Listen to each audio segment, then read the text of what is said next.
Allot மணி சேனலுக்கு வருக வருக. நான் செபி ரெஜிஸ்டர்டு ஃபினான்ஷியல் அட்வைசர் கிடையாதுங்க. நான் எஜுகேஷனல் பர்ப்பஸுக்காக என்னுடைய பர்சனல் எக்ஸ்பீரியன்ஸை நான் ஒரு 20 வருஷமா மார்க்கெட்டில் இருக்கேன்.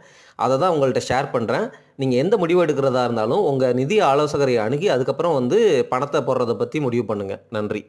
அலாட் மணி சேனலுக்கு வருக வருக. இந்த சேனலுக்கு இன்னும் நீங்கள் சப்ஸ்கிரைப் பண்ணலைன்னா தயவு செஞ்சு சப்ஸ்கிரைப் பண்ணிக்கோங்க. பெல் பட்டனையும் கிளிக் பண்ணிக்கோங்க.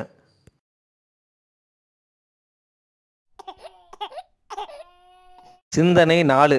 விப்ரோ டிஎம்பி மாதிரி ஸ்டாக்ஸுக்கு நான் எப்படி கண்டுபிடிக்கிறது அப்படின்னா, தேடினீங்கன்னா கிடைக்கும். சில ஸ்டாக்ஸ் இன்னும் இருக்கும், கண்டிப்பாக இருக்கும். அதை தேடினீங்கன்னா கிடைக்கும். அது ஒன்று.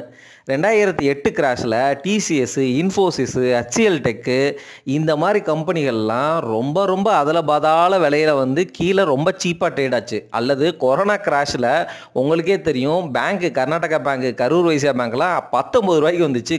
கர்நாடகா பேங்க் வெறும் 35 ரூபா அந்த ரேஞ்சுக்கெலாம் வந்துச்சு. டாடா மோட்டார்ஸ் வெறும் 40 ரூபாய்க்கு வந்துச்சு. டாடா மோட்டார்ஸ் டிவிஆர் புரியுதுங்களா? டாடா பவர் 30 ரூபாய்க்கு வந்துச்சு. ஸோ இந்த மாதிரி டைமில் நீங்கள் Tata motor, Tata power, Karnataka bank, Karur Vaishya பேங்க்ல முதலீடு பண்ணியிருக்கணும்னு அவசியம் கிடையாது. இது எல்லாமே சின்ன கம்பெனிஸ், புரியுதுங்களா? அது இல்லாமல் உங்களால் அந்த பெரிய கம்பெனிஸையுமே நல்ல வேல்யூவேஷனில் பிடிக்க முடிஞ்சிருந்தா, ரிலையன்ஸாக இருக்கட்டும் அல்லது டிசிஎஸ், இன்ஃபோசிஸாக இருக்கட்டும், நீங்கள் பிடிக்க முடிஞ்சிருந்தா உங்களுக்கு சக்ஸஸ் ரேட் ரொம்ப ஜாஸ்தி.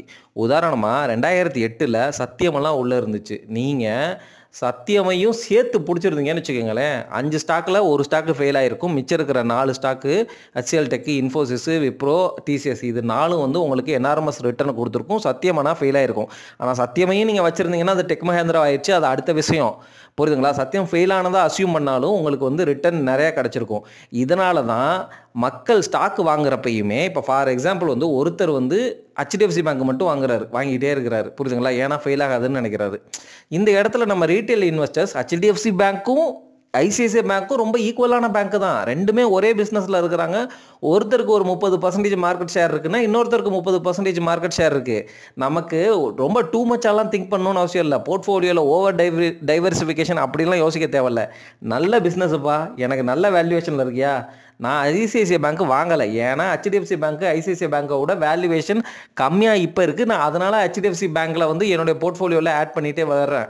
ICICI பேங்க் என்னைக்கு கரெக்ட் ஆகுதோ அப்போ நான் ICICI பேங்க்குள்ளே உள்ளே போவேன். அப்படிங்கிறது தான் ஸ்ட்ராட்டஜி.